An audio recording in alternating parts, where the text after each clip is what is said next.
Bonjour, est-ce que vous m'entendez? Bonjour, oui. Oui, bonjour. Vous m'entendez bien? Alors, est-ce que vous voyez mon écran? Est-ce que vous voyez ce que je partage à l'écran? Oui. Oui, très bien, parfait. Alors, combien sommes-nous? Regardez. Alors, Madame Myriam Urbétise et qui d'autre? Hop, j'ai perdu mon autre Teams. Ok, bon, vous voyez mon écran et je vois deux personnes. Très bien. Alors, nous allons commencer cette réunion.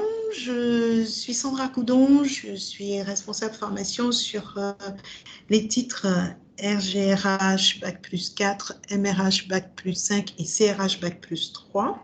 J'accompagne des promos à l'IGS, des promos d'adultes à l'IGS depuis un peu plus de 14 ans maintenant. Et je suis référente sur la filière RH. Donc, je porte un peu la voix de la formation continue auprès de la filière RH.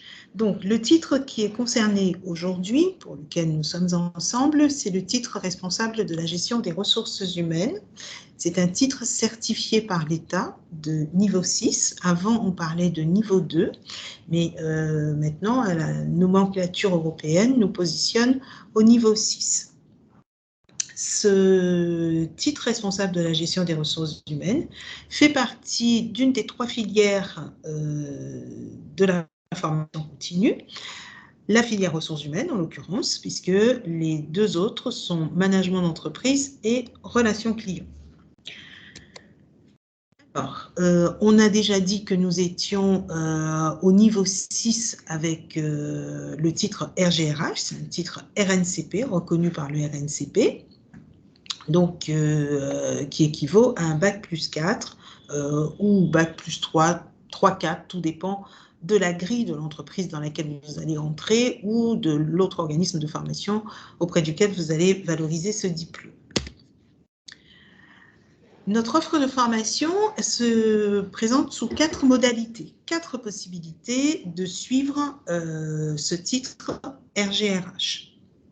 Alors, soit en temps plein, pour lequel nous avons 2 sessions par an, en général une en fin d'année et une au début du printemps, vers février. La formation dure 4 mois et demi, ce qui représente 579 heures de formation. Les cours ont lieu entre 9h30 et 17h30 en général. Exceptionnellement, on peut débuter plus tôt, c'est-à-dire 9h, ou finir plus tard, 18h, mais dans ce cas-là, vous êtes absolument prévenu par votre responsable formation. En temps plein, on est 5 jours par semaine en continu chez IGS, c'est-à-dire que vous avez cours du lundi au vendredi. Certaines journées peuvent faire moins de 7 heures, mais en général, vos journées de cours sont de 7 heures. Cette modalité est assortie d'une mission en entreprise qui est vue au cas par cas. Hein. Elle n'est pas obligatoire, c'est-à-dire que l'obtention du diplôme ne dépend pas du fait que vous ayez fait cette mission en entreprise ou pas, mais sachant que le titre est ouvert à la reconversion, eh bien, les personnes qui n'ont pas encore exercé en RH sont assez souvent, font le choix de faire le stage, en fait, de faire cette mission en entreprise. La modalité suivante, c'est le temps partiel. Pour le temps partiel, il n'y a qu'une session par an qui intervient en fin d'année. Il dure 12 mois, soit 455 heures de formation. Les cours ont lieu de 9h à 17h, ou un peu exceptionnellement aussi, hein, comme sur le temps plein. On peut finir un peu plus tard ou on peut venir un peu plus tôt. Mais ça, c'est vraiment très exceptionnel et vous le savez assez longtemps à l'avance. Par contre, en rythme de formation, nous sommes sur 1 semaine par mois. D'accord? Puisque les gens qui sont sur cette modalité sont en poste obligatoirement Donc, ils ne sont en formation qu'une semaine par mois. Et cette modalité mixte, le digital learning et le présentiel, mais c'est aussi le cas du temps plein. On ne l'a pas noté, mais dans votre parcours, il y a toujours quelques modules sur lesquels vous travaillez en autonomie et qui sont assortis d'un temps de coaching pour pouvoir répondre à vos questions, bien évidemment, et vous préparer, que vous assurez que vous ayez bien compris le module. Donc, on mixte learning, digital learning accompagné et présentiel, et il est ouvert au contrat de professionnalisation adulte et au contrat d'apprentissage. La modalité digital learning accompagné, à son tour, porte bien son nom. En fait, vous ne venez pas sur site, vous ne venez pas à l'IGS en présentiel suivre les cours, c'est du 100% à distance, d'accord? Du 100% à distance accompagné. Donc, le digital learning, c'est 14 mois de formation, soit 325 heures, qui sont découpées en 288 heures de suivi de module, en 37 heures d'accompagnement, donc de coaching avec un intervenant, cette fois, via Teams, en 20 heures d'évaluation, et la formation est découpée en 6 blocs de compétences. Mais le découpage en 6 blocs de compétences, c'est transverse, c'est valable pour toutes les modalités, que ce soit le temps plein, que ce soit le temps partiel, que ce soit le DLA. Et sur le DLA, il y a 39 modules. Alors, ces 39 modules, on vous dit que si vous choisissez telle modalité, vous verrez qu'on vous dira que le temps estimé est de 8 heures de travail. Il est vendu 8 heures par module, mais vous pouvez, comme vous êtes en autonomie, vous pouvez pour certains mettre 8 heures, pour d'autres mettre un peu moins de 8 heures, mais pour d'autres personnes aussi faire plus de 8 heures. Tout dépend de la vitesse à laquelle vous pouvez vous y aller, vous travaillez. Donc l'estimation de 8 heures à 12 heures minimum par semaine, ça c'est le temps qu'il vous faut pour travailler un module en fonction de la vitesse d'apprentissage. Il n'y a pas de stage en entreprise sur cette modalité, puisque là aussi, comme pour le temps partiel, vous devez impérativement être en poste et être capable de travailler seul, en autonomie, d'apprendre de visionner vos cours, vos vidéos, faire vos exercices et participer au coaching qui font partie des 37 heures d'accompagnement. Mais là, il faut une très grande autonomie. Ensuite, en modalité 4, nous avons les certificats de blocs de compétences.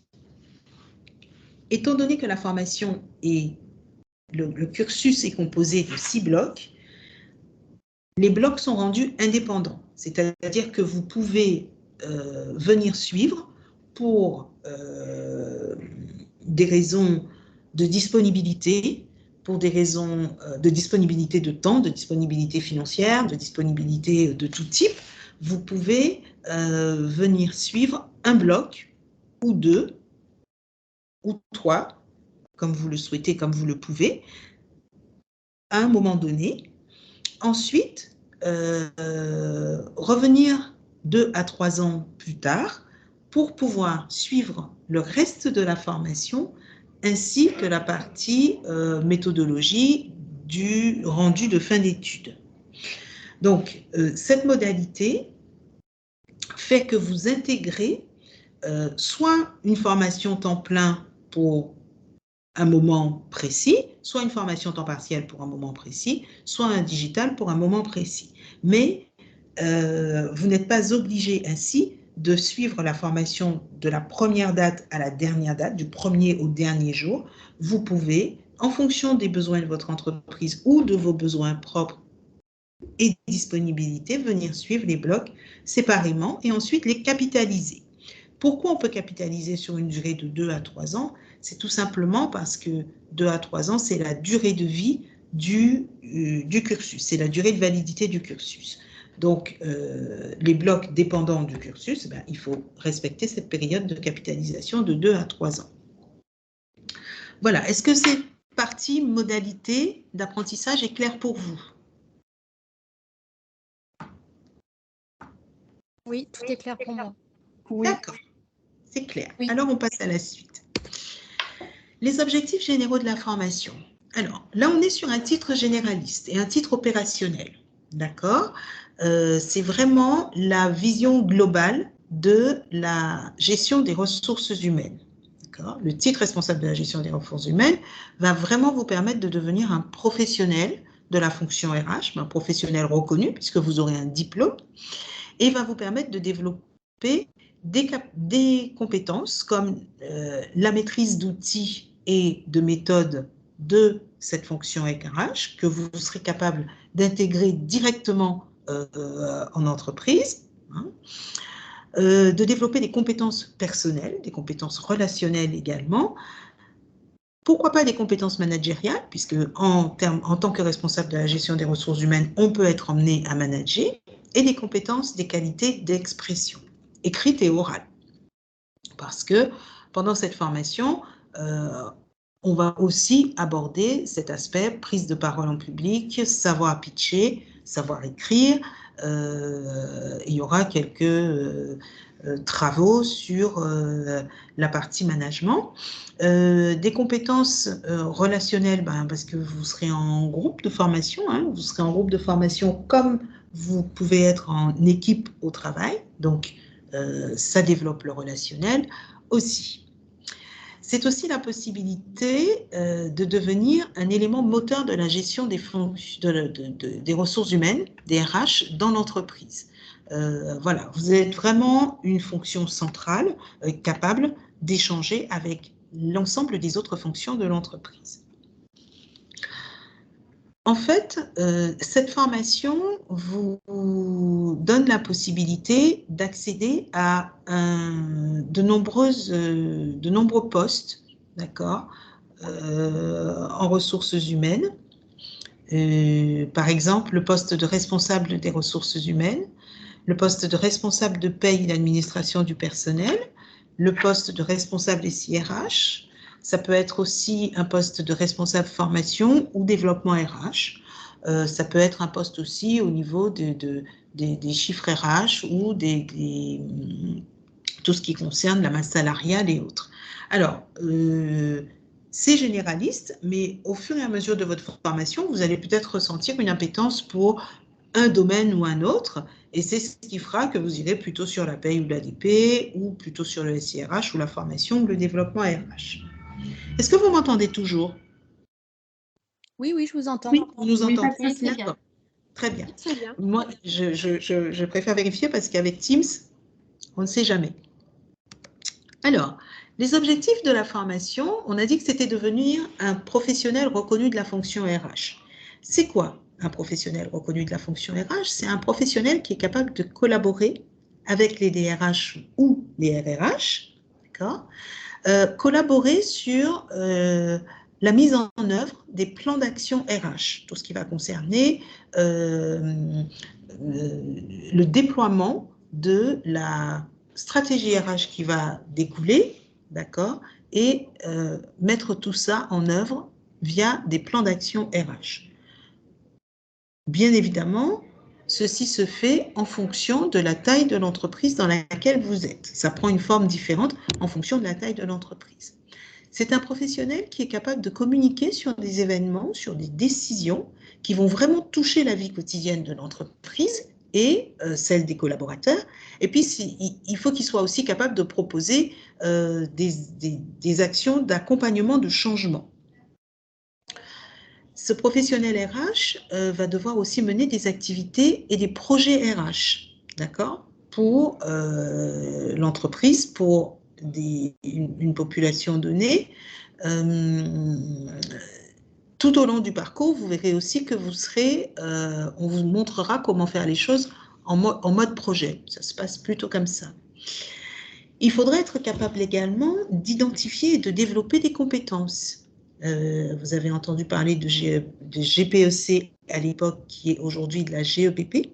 Il faut pouvoir cibler des collaborateurs, d'accord, qui ont besoin de formation, qui ont besoin dont les compétences ont besoin d'être développées pour rester adaptées à leur poste de travail. Et tout ceci se gère au sein de la GEPP. Assurer la gestion administrative des ressources humaines, là aussi, c'est le rôle du RRH, du RH. D'accord? Tout ceci en proximité avec les opérationnels, donc les managers.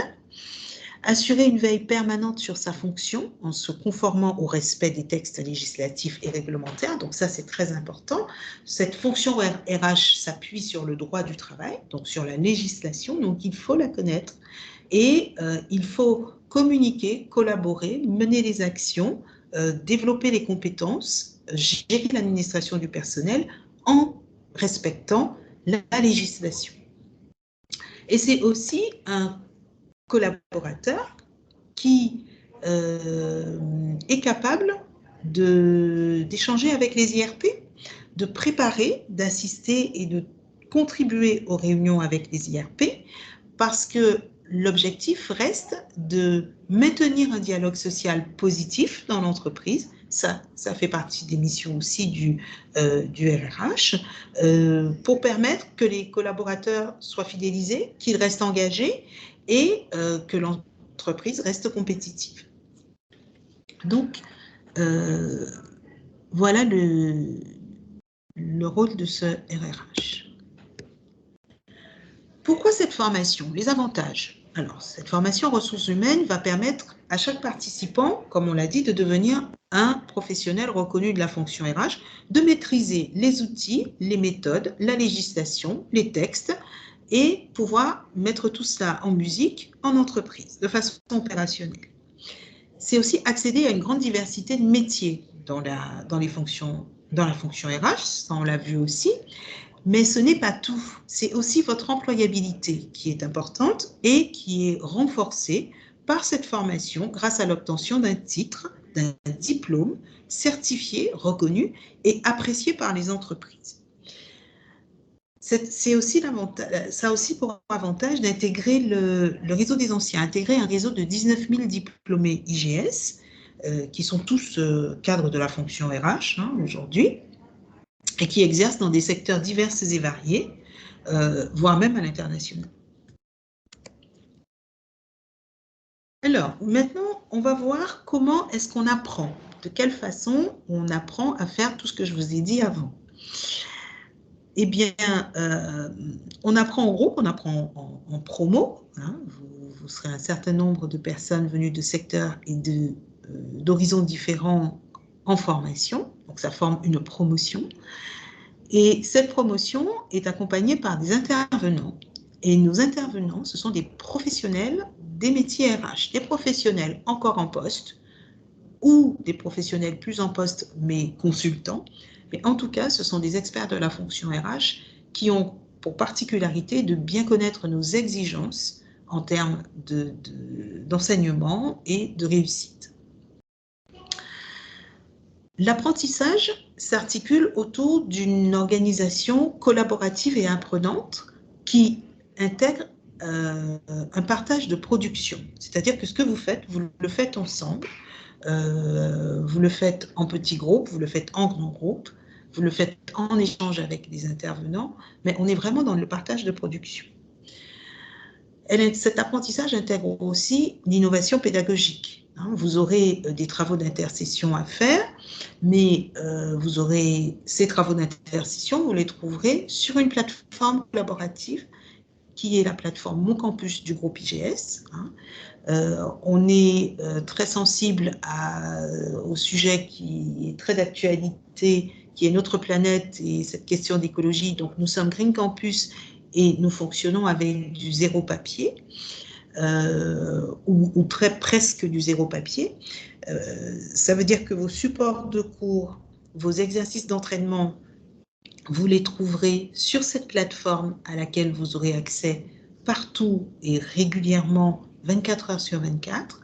Les supports de cours ne vont pas vous être imprimés. On imprimera des exercices que les intervenants nous demanderont d'imprimer pour faire un travail en groupe pendant les cours. Ça, oui.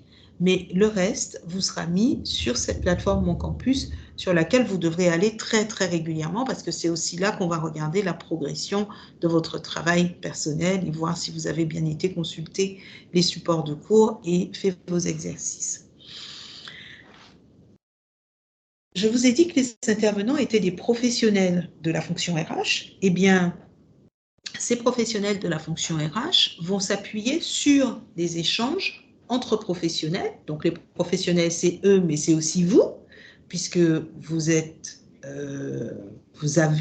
en poste pour ceux qui sont en temps partiel, qui prétendent au temps partiel, voire au temps plein, et vous êtes aussi porteur d'expérience professionnelle, même si elle n'est pas en lien avec les ressources humaines, pour les gens qui sont sur le temps plein et qui seraient en reconversion, par exemple. Mais l'expérience professionnelle reste l'expérience professionnelle. Elle est toujours sollicitée par ces intervenants de façon à partager et s'appuyer sur les vécus et sur ce partage pour pouvoir vous permettre de comprendre les situations qui vont vous être présentées et pouvoir les illustrer. C'est vraiment de l'illustration concrète et réelle. Ça vous donne aussi une vision et une représentation diversifiée des sujets qui sont traités, parce qu'ils sont vécus par chacun au sein de leur entreprise en fonction des secteurs d'où vous venez de façon différente. Donc, voilà, on vient mettre un petit peu de mots sur une pratique pour ceux qui ont vraiment l'expérience RH, et puis on vient avoir une représentation autre pour les gens qui sont en reconversion et tirer aussi profit de l'expérience de chacun. Notre pédagogie, elle s'appuie sur des mises en situation et des cas concrets. Donc, les exercices que vous aurez à faire seront des cas d'entreprise, les exercices et les évaluations seront des cas d'entreprise, des cas réels qui auront été remaniés, retravaillés, de façon à vous permettre de venir exprimer ce que vous avez appris sur ces cas. Des mises en situation en petits groupes, très souvent, hein, de façon aussi à pouvoir illustrer ce qu'on vous apprend et vous montrer ce que vous avez compris.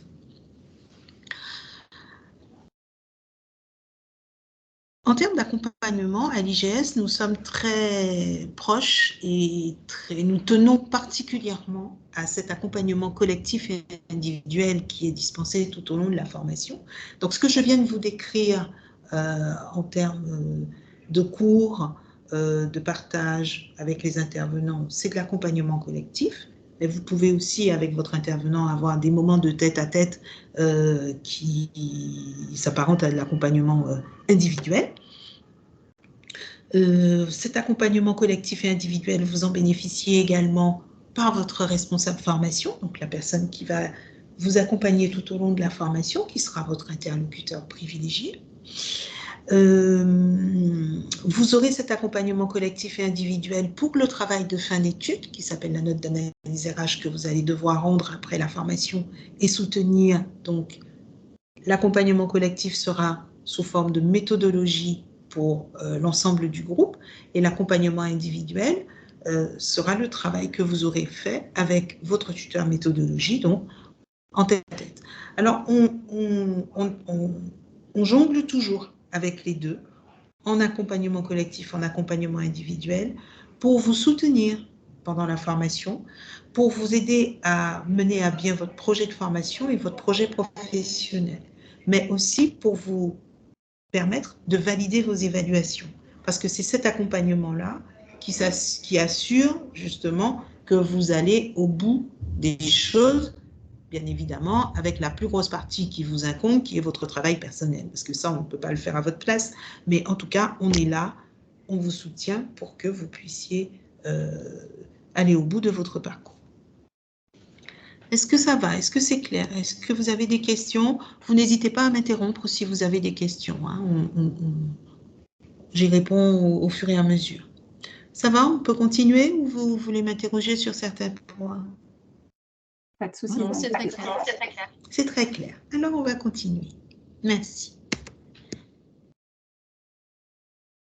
Alors, je vous ai dit au début, quand on a parlé des modalités d'apprentissage, que la formation, le cursus était découpé en blocs de compétences. Donc, les blocs de compétences sont au nombre de 6 et ils abordent les thèmes suivants.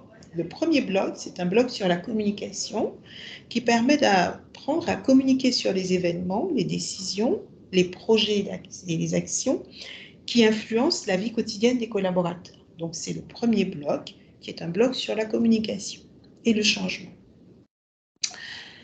Le bloc 2, c'est le bloc qui vous emmène les compétences vous permettant d'identifier, d'acquérir et de maintenir et développer des compétences. Donc, c'est un bloc dans lequel vous aurez toute la partie recrutement, entretien, GEPP, formation.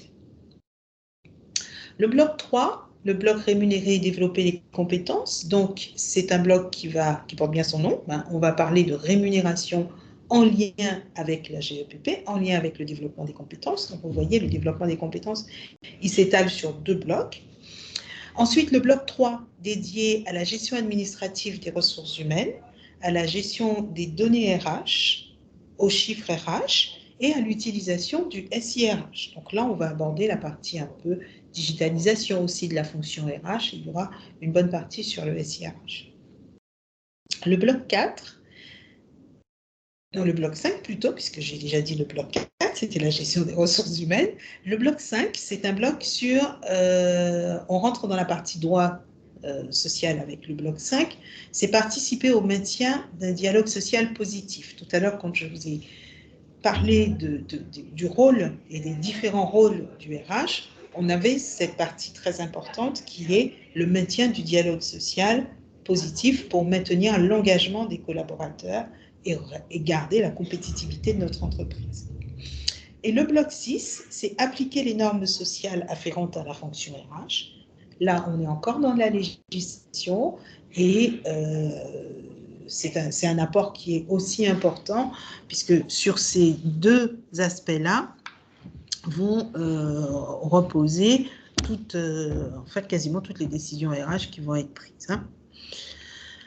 La note d'analyse RH, c'est le bloc transverse, donc c'est le travail de fin d'études dont je vous ai parlé tout à l'heure. Pour cette note d'analyse RH, vous avez une méthodologie qui vous est délivrée. Elle démarre assez tôt pendant la formation. Et au cours de cette méthodologie, on vous dit vraiment ce qu'on attend de vous. D'accord ? C'est un travail professionnalisant, professionnel.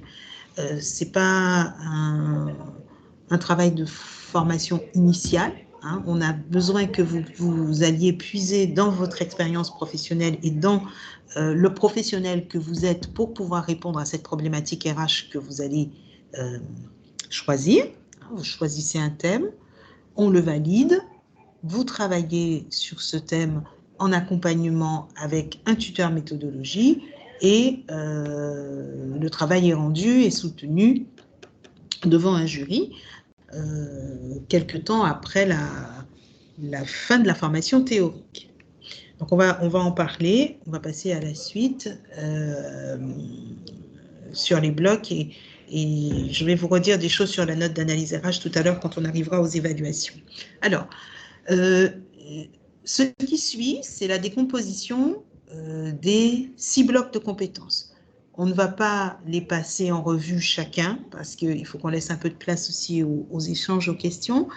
Je vais simplement vous indiquer le nom des blocs. Donc, le bloc 1, c'est communiquer sur les changements. Donc, ça, c'est ce que je vous avais dit tout à l'heure. Lorsque vous recevrez cette présentation, vous pourrez aller prendre connaissance des compétences visées du bloc. En tout cas, en termes d'objectifs, le bloc 1, c'est anticiper l'ensemble des événements et des perturbations de la vie quotidienne des collaborateurs de l'entreprise. Et c'est communiquer et accompagner les impacts du changement pour préserver le dialogue social positif, vous voyez, il revient, hein, le climat social positif, et contribuer à maintenir l'engagement des collaborateurs. Voilà, donc ça c'est le bloc 1, composé des modules que vous voyez s'afficher. Le bloc 2, identifier et acquérir des compétences, c'est bien ça. L'objectif, c'est savoir comment identifier, acquérir, maintenir et développer les compétences. C'est gérer le portefeuille de compétences de l'entreprise en lien avec la feuille de route stratégique de l'entreprise. Ensuite, le bloc 3, c'est rémunérer et développer les compétences. D'accord? Donc, on acquiert des compétences, on les maintient, on les fait évoluer. D'accord? On fait évoluer les niveaux de compétences de chacun dans l'entreprise, tout en améliorant les performances et en veillant à la rétribution, d'accord? La rémunération. Le bloc 4, c'est gérer la partie administrative RH, les données RH et le SIRH. Donc, c'est tout ce qui est la gestion administrative des ressources humaines, tout ce qui est contrat de travail, mutuelle, paye, chiffre RH, un petit peu masse salariale, des bases de finances et de gestion, puisque c'est important. Et puis, la partie application digitale RH, donc l'évolution du SIRH et les enjeux de la digitalisation RH. Voilà ce qui est compris dans ce bloc 4. Dans le bloc 5, on est sur participer au dialogue social et améliorer la qualité de vie au travail, la QVCT. C'est acquérir des méthodes et des outils également pour créer un climat d'échange qui favorise le dialogue avec les diverses parties prenantes, qui soient internes, et propice à développer l'engagement individuel et collectif.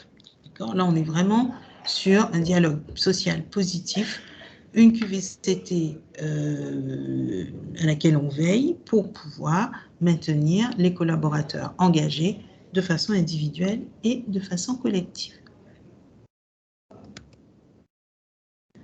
Sur le bloc 6, donc c'est le dernier, pour l'application des normes sociales et anticiper les risques contentieux. Donc là, l'objectif, c'est acquérir les compétences pour garantir l'application équitable des normes juridiques pour la fonction RH, en actualisant en permanence ses connaissances juridiques. Donc ça, c'est vraiment, ce sont des blocs qui sont vraiment importants parce que la législation en termes de droit du travail et en termes de paye, par exemple, bouge et il faut vraiment rester au fait et continuer à actualiser ces connaissances-là parce que le RRH que vous serez va conseiller en entreprise et il ne faut pas faire n'importe quoi. Vous ne pouvez pas conseiller à votre patron de faire n'importe quoi. Donc, c'est une partie qui est importante. Et lorsque si vous intégrez la formation, lorsque vous verrez votre planning de formation, vous verrez que ce sont des modules qui occupent et des blocs qui occupent une bonne partie du programme. Donc, nous allons passer au système d'évaluation parce qu'on a vu les objectifs de la formation, pourquoi on fait cette formation, comment on apprend, quel rôle du RH, les différents blocs. Mais il faut à un moment s'assurer que vous avez bien intégré et ancré ces éléments et cet apprentissage. Et le seul moyen, eh bien, c'est de faire des évaluations. Donc, les évaluations, elles sont par bloc, d'accord? Ce sont des études de cas qui sont individuelles et ou collectives par bloc. Chaque bloc a son évaluation, d'accord? Ce sont des évaluations qui s'appuient, comme je vous l'ai dit tout à l'heure, sur des cas concrets et des cas qui vont vous obliger à mobiliser les connaissances que vous avez apprises en cours, à analyser, à synthétiser et à montrer vraiment votre esprit d'analyse et d'argumentation et savoir mobiliser les bons outils quand vous serez en évaluation. Chaque bloc est évalué et en fait, il n'y a pas moyen de se dire, j'ai pas validé le bloc 1, c'est pas grave, ça va rattraper avec le bloc 2. Non, c'est complètement indépendant et vous devez absolument valider les 6 blocs de compétences plus la note d'analyse RH. D'accord? Vous avez 2 types d'évaluation. Ce sont vos évaluations de bloc plus la note d'analyse RH. Donc, pour le temps plein, temps partiel, c'est comme ça. C'est aussi comme ça pour le DLA. Cependant, sur le Digital Learning accompagné, il y a quelque chose à prendre en compte, c'est que les modules en eux-mêmes, donc on va faire la différence entre la validation du bloc de compétences et la validation du module. Les modules, eux, sont aussi évalués via des cas de synthèse. Là, c'est une évaluation qui est simplement formative. Ce sont des cas qui ne font pas l'objet d'une notation qui va compter dans l'obtention du titre. Pas du tout. Ce sont des cas qui ont pour objectif de simplement venir vérifier que ce que vous avez appris dans le module, vous l'avez bien compris. Il ne faut pas oublier à ce stade que vous êtes en autonomie totale sur votre module. Donc, vous devez vous-même aller vous assurer que ce que vous avez appris, vous l'avez compris. Ça se fait au travers de petits cas de synthèse que vous pouvez refaire autant de fois que nécessaire jusqu'à ce que vous puissiez obtenir un score qui est de 75% de bonnes réponses. Tant que vous n'avez pas eu ces 75% de bonnes réponses, vous devez refaire l'exercice. D'accord? Une fois que vous avez eu les 75% de bonnes réponses, vous pouvez passer à la suite. Là, il n'y a pas de note. Je le répète, il n'y a pas de note qui compte dans l'obtention du titre à ce niveau-là. La deuxième partie de l'évaluation sur le Digital Learning accompagné, c'est maintenant l'évaluation du bloc. Et cette évaluation du bloc, comme c'est le cas sur le temps partiel ou le temps plein, ça peut être un cas, ce sera un cas, une étude de cas, mais ça peut être aussi un serious game. Sur le temps plein, temps partiel, on n'a pas vraiment de serious game, mais sur le DLA, ça s'y prête bien. Vous pouvez avoir un serious game. Et chaque évaluation de bloc du Digital Learning accompagné s'accompagne également d'un oral, contrairement au temps plein et temps partiel. Pourquoi? Tout simplement parce que vous ne venez pas sur site, vous êtes tout seul avec votre écran et vos cours, sauf pendant les périodes de coaching, bien évidemment. Donc, nous, on doit s'assurer que le travail que vous allez rendre, le travail d'évaluation que vous allez rendre, c'est bien vous qui l'avez fait. Ça, c'est obligatoire qu'on se rende compte de cela et on le fait à travers un oral. Et l'oral, il va porter sur le travail que vous aurez rendu, en fait. Vous viendrez l'étayer, le compléter. Et là, vous obtiendrez une note. D'accord? Donc, pour résumer, sur le DLA, il y a 2 types d'évaluation. L'évaluation du module qui n'est pas noté, mais qui donne simplement, pour lequel vous avez simplement besoin d'accéder à 75% de bonnes réponses pour le cas de synthèse. Et l'évaluation qui est notée, qui est l'évaluation du bloc, et qui là, pour laquelle vous avez un écrit et un oral, et vous obtenez votre note. Voilà, c'est important de faire la différence entre les deux pour ne pas se stresser sur la validation des cas de synthèse et sur la validation des blocs. Est-ce que c'est clair pour vous? La différence d'évaluation entre le présentiel et le digital. C'est vraiment important. D'accord. Donc, si c'est clair, on passe à la note d'analyse RH. Donc, ça, c'est on va dire que, tout comme la présentation le montre, on est moitié-moitié. Quand on a parlé des évaluations de bloc et qu'on a fini les évaluations de bloc, ça fait la moitié du diplôme. L'autre moitié du diplôme, c'est la note d'analyse RH. Cette note d'analyse RH que vous allez travailler tout au long de la formation, vous allez la rendre en fonction que vous soyez sur le temps plein ou temps partiel à des périodes différentes. C'est-à-dire que sur le temps partiel, on vous laisse 3 à 4 mois après la fin de la formation théorique pour pouvoir rendre vos 40 pages de travail de notes d'analyse RH, mais les 3 à 4 mois qu'on vous laisse, c'est pour la finaliser. Ce n'est en aucun cas pour la commencer, parce que sinon, vous ne pourrez pas valider. Vous n'aurez pas votre diplôme. Il faut absolument commencer ce travail pendant que vous êtes en formation. Et vous finalisez 3 à 4 mois après. Sur le temps plein, c'est pareil. On vous laisse 4 à 5 mois. On laisse un mois de plus parce qu'il y a la mission en entreprise, hein, j'en ai parlé au début. Donc, pour les personnes qui font la mission en entreprise, ça peut être compliqué de pouvoir rendre sur une période plus courte. Donc, on dit qu'on va jusqu'à 5 mois. Et c'est aussi 40 pages pour les 3 modalités d'ailleurs.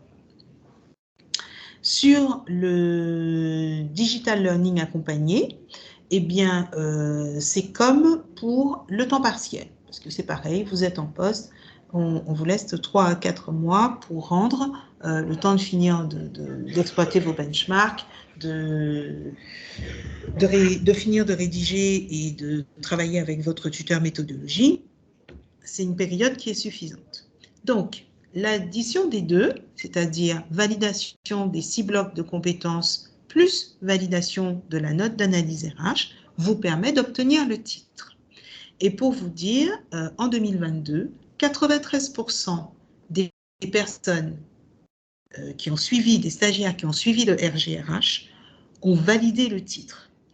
Donc, c'est faisable. C'est tout à fait accessible. Le pourcentage restant, c'est très souvent des gens qui ont, pour des raisons diverses et variées de santé, personnelle, de travail ou autres, ont demandé un report, ce qu'on accorde aussi, hein, à certaines conditions, ont demandé un report pour rendre leur travail. Mais le taux de réussite est très intéressant. Alors, sur les évaluations, pour vous, est-ce que tout est clair ou est-ce que vous avez besoin d'une précision supplémentaire? Moi j'ai juste une question. Oui. Sur le taux de réussite, sur les modalités DLA, est-ce que vous l'auriez? Indépendamment, spécifiquement sur le DLA, non, de tête, je ne l'ai pas. Je ne l'ai pas de tête, mais on peut vous le fournir. Spécifiquement sur le DLA. Alors, j'ai une petite référence parce que j'ai géré des stagiaires en DLA aussi pendant un certain temps sur le titre RGRH. Si je prends par exemple la dernière promotion que moi j'ai gérée, j'ai dû présenter 11 personnes à la diplomation. Sur les 11, il y en a eu 2 qui ont été obligés de faire un travail complémentaire, c'est-à-dire un travail de rattrapage. Donc, vous voyez, c'est tout à fait correct, c'est très bien même. D'accord ? Voilà. Donc, mais ce que vous pouvez faire, si vous souhaitez, parce que là, je vous ai donné la période où c'était mois 2021, parce que après, je n'ai plus suivi de DLA, vous pouvez faire la demande par mail à votre conseillère formation, si vous en avez déjà une, qui va nous la transmettre et comme ça, on pourra vous donner un chiffre spécifique au DLA. D'accord ? Hein ? Oui, merci.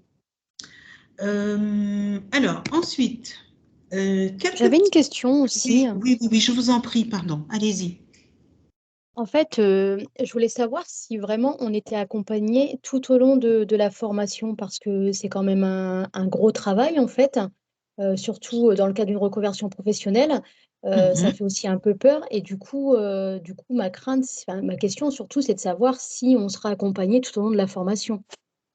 Alors, c'est ce que j'ai dit tout à l'heure lorsqu'on a parlé de comment on apprend, de notre façon de travailler, d'apprendre et d'accompagner. Quand vous êtes en formation en temps plein ou en temps partiel, vous venez à l'IGS tous les jours. Vous étiez là au début de la réunion ou pas ? Oui, j'étais là, oui. D'accord. Donc, vous venez à l'IGS tous les jours, si vous êtes en temps plein, du lundi au vendredi, pendant vos 4 mois et demi, hormis les périodes de congé qu'on va intégrer dans votre planning, vous venez à l'IGS tous les jours. C'est-à-dire que tous les jours, vous êtes avec votre promo, que tous les jours, vous avez un intervenant en face de vous et que vous avez votre responsable formation qui est aussi présente. Donc, votre responsable formation et vos intervenants sont là pour vous accompagner. On est là pour vous soutenir en fonction des éléments que vous nous donnez. On vous accompagne, on vient vous voir, on fait des points réguliers. Moi, je sais qu'avec mes promos, j'ai des points, je les appelle points rencontres, des points d'étape qui sont fixes, sur lesquels on balaye l'avancement de la promo sur la formation, où on échange sur ce qui va, ce qui ne va pas, sur les difficultés, sur les besoins. Et je suis aussi disponible lorsque vous avez besoin d'un accompagnement individuel que vous sollicitez. Si vous avez besoin d'un rendez-vous, eh bien, on regarde l'agenda et puis on fixe un rendez-vous, on se pose, on parle de la problématique que vous avez, on essaye de trouver une solution. Ça, nous, on est capable de le faire. On sait le faire, ça fait des années qu'on le fait et c'est notre force. La seule chose qu'on ne fait pas, c'est qu'on ne peut pas travailler les cours à votre place et on ne peut pas préparer les évaluations à votre place. Et ça, c'est plus de la moitié de votre réussite. Nous, on est là pour vous booster, pour vous soutenir, bien évidemment, au regard des choses que vous aurez portées à notre connaissance. Parce que il ne faut pas rester dans son coin avec ses petits problèmes et puis les choses qu'on n'a pas comprises. Ou voilà, il faut parler aux intervenants. Quand on n'a pas compris, on ne quitte pas le cours sans avoir compris. On pose des questions, on participe, on demande. On s'appuie aussi sur les collègues de formation. Et quand il y a d'autres problématiques, eh bien, vous venez voir votre responsable de formation et on ne vous laissera jamais tomber. Ça, c'est clair. C'est valable pour tout le présentiel. Lorsqu'on parle du digital learning accompagné, comme vous ne venez pas sur site, votre responsable formation qui est dédié au digital learning accompagné fait aussi des points rencontres avec sa promo. Les coachings des intervenants servent aussi d'accompagnement. C'est de l'accompagnement. Ça ne sert pas d'accompagnement, c'est de l'accompagnement. Et ça aussi, c'est notre force, parce que chaque module bénéficie d'un coaching. Ce qui vous appartient, c'est d'être présent à ces coachings. Parce que même si nous, on accompagne sur les coachings et que les stagiaires ne viennent pas au coaching, eh bien, l'accompagnement ne sert à rien. Donc, l'accompagnement, il est là. C'est notre force, mais au regard des éléments que vous allez nous donner et à votre présence aussi. D'accord ? Mais on sait faire. Ça, on sait faire et on en est plutôt fiers d'ailleurs. D'accord, merci beaucoup. J'ai répondu à votre question? Ça vous Oui, rassure? tout à fait.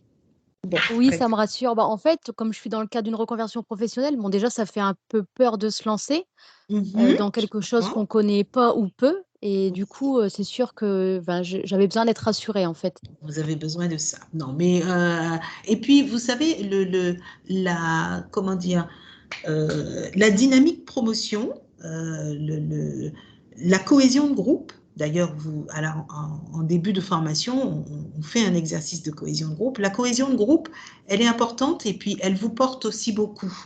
Donc, elle ne fait pas tout, mais c'est important d'être dans un groupe dans lequel on peut s'appuyer sur son collègue de formation pour obtenir une réponse, pour obtenir une explication, pour obtenir du réconfort également. Ça fait beaucoup. Les intervenants sont très à l'écoute. Et comme je vous le disais, votre responsable formation, voilà, elle va poser les règles avec vous de comment vous allez fonctionner au départ avec la promo. Elle va fonctionner avec la promo du moins, et vous aurez l'accompagnement individuel et collectif qui est nécessaire. Nous, notre objectif, c'est que cette formation, à l'issue de la formation, c'est que vous partiez avec quelque chose de positif. Je ne dis pas que la formation est facile, elle est loin d'être facile. Vous rentrez sur un cursus Bac+4 en accéléré, puisque vous serez manifestement sur du temps plein, puisque vous me parlez de reconversion. Je ne dis pas que c'est facile, ça demande beaucoup, beaucoup, beaucoup de travail de votre part, mais l'objectif, c'est que même si ça a été beaucoup de travail, le ressenti au sortir de cette formation, c'est que vous soyez satisfait et complètement satisfait de ce que vous aurez fait et de ce qu'on vous aura apporté. En tout cas, nous, on fait de notre mieux pour ça. D'accord? Donc, n'ayez crainte, même si vous êtes en reconversion, c'est tout à fait réalisable. D'accord? D'accord, très bien. Alors, on va passer à la suite. Je vais jeter un coup d'œil à l'heure. OK. La note d'analyse RH, je voulais revenir avec vous sur ce point, sur cet exercice pour lequel je vous ai dit que vous alliez bénéficier d'une méthodologie. Hein, nous avons une référente méthodologie pour faire ce travail. On va vous remettre cette méthodologie. Elle a été écrite et elle est revue régulièrement pour qu'elle soit adaptée à la formation professionnelle.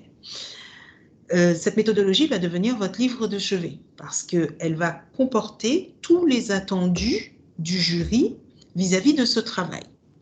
Et le respect de cette méthodologie fait partie des conditions sine qua non pour pouvoir valider. Pourquoi on fait ce travail? Alors, qu'est-ce que c'est déjà que ce travail? Ce travail, c'est un livrable de fin d'études. C'est pour ça que tout à l'heure, j'ai dit le travail de fin d'études qui permet de valider le titre. Il comporte, ce travail, une note de synthèse sur un sujet RH d'actualité que vous aurez choisi. C'est vous qui choisissez le thème, la problématique. On va vous donner un document qui va vous aider justement à bien définir cette problématique. Cette problématique, elle sera validée par nous, donc elle ne sera peut-être pas validée du premier coup. Elle sera peut-être validée après qu'on vous ait demandé de retravailler 1, 2 ou 3 fois sur la fiche, mais il est très important que cette problématique soit bien validée. Une fois qu'elle est validée, vous pouvez commencer à travailler. On vous attribue un tuteur méthodologie qui vous accompagne pendant 5 heures, sur une base de 5 heures. Il ne rédige pas pour vous, mais en tout cas, il vous aide à analyser, il vous aide à vous remettre dans la méthodologie si vous vous en écartez, il vous aide à gérer le temps, hein, à poser un rétro-planning, et il vous aide à réfléchir.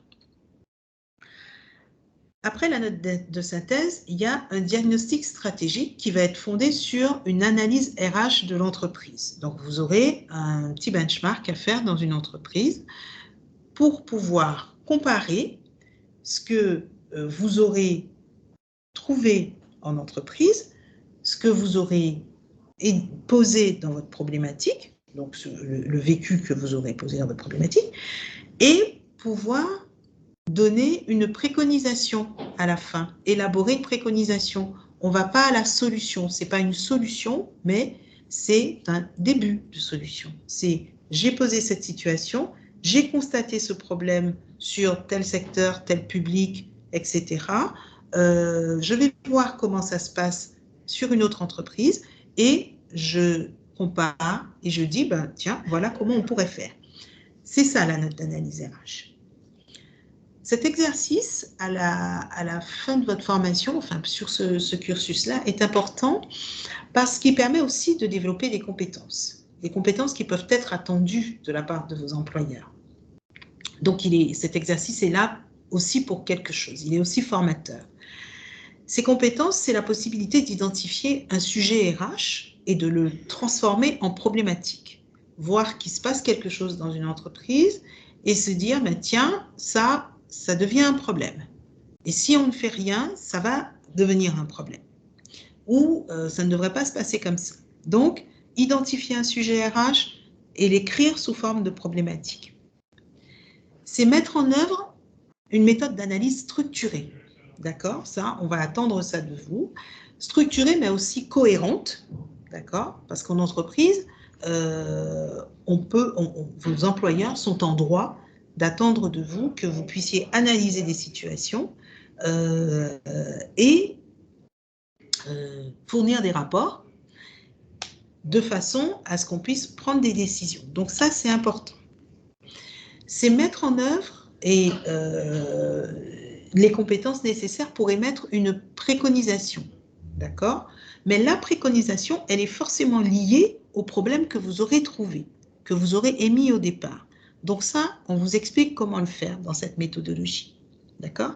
C'est la préconisation qui est en lien avec votre problématique. Si la préconisation n'est pas en lien avec la problématique, ça ne sert à rien. Vous ne pouvez pas valider votre travail. D'accord? Il faut que ce soit très souvent novateur, on le souhaite, adapté à la situation que vous avez identifiée et cohérent par rapport à cette situation. Et puis, c'est un travail de rédaction, parce que c'est 40 pages. Donc, c'est un travail de rédaction qui doit être de qualité sur le fond et la forme. Dès maintenant, j'attire l'attention sur la question des fautes d'orthographe, de la syntaxe, etc. Parce que ça aussi, c'est quelque chose qui sera regardé. D'accord? Donc, voilà ce travail de 40 pages. Voilà ce qu'il comporte. Et il est vraiment formateur pour vous. Parce que lorsque vous serez en fonction RH, c'est le type de document que vous serez emmené, le type à rendre et le type de situation que vous pouvez être emmené à analyser. Et après l'obtention d'un titre Bac+4, eh bien, on peut attendre cela de vous. Est-ce que vous avez des questions sur la note d'analyse RH?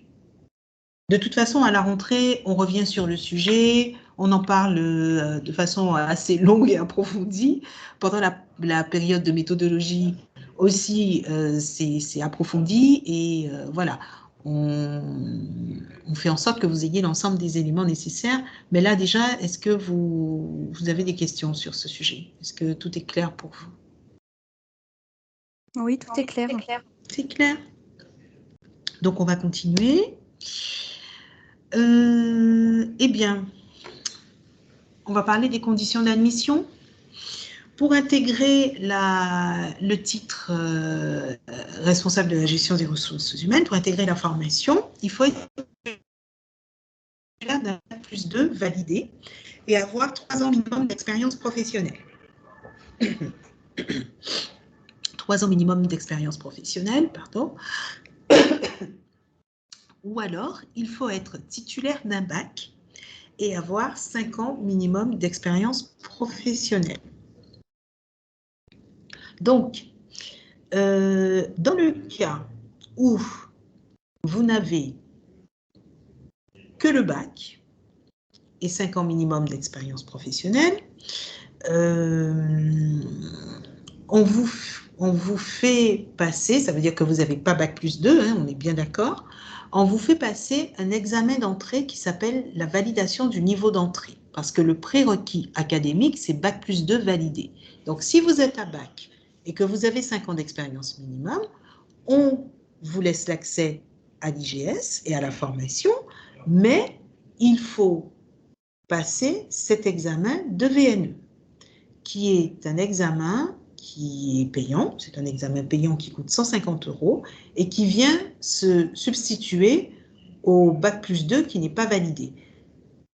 Cet examen nous appartient, cette validation du niveau d'entrée nous appartient. Chaque établissement est libre d'organiser son substitut au prérequis à sa façon.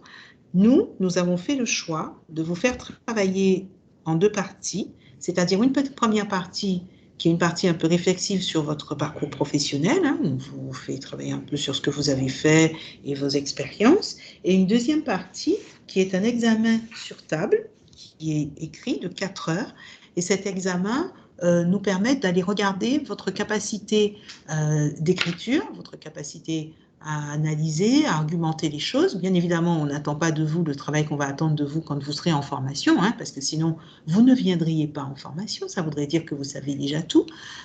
Mais ça nous donne une idée des difficultés que vous pourriez rencontrer pendant les évaluations, au niveau de l'écrit surtout, au niveau de l'argumentation, au niveau de l'analyse.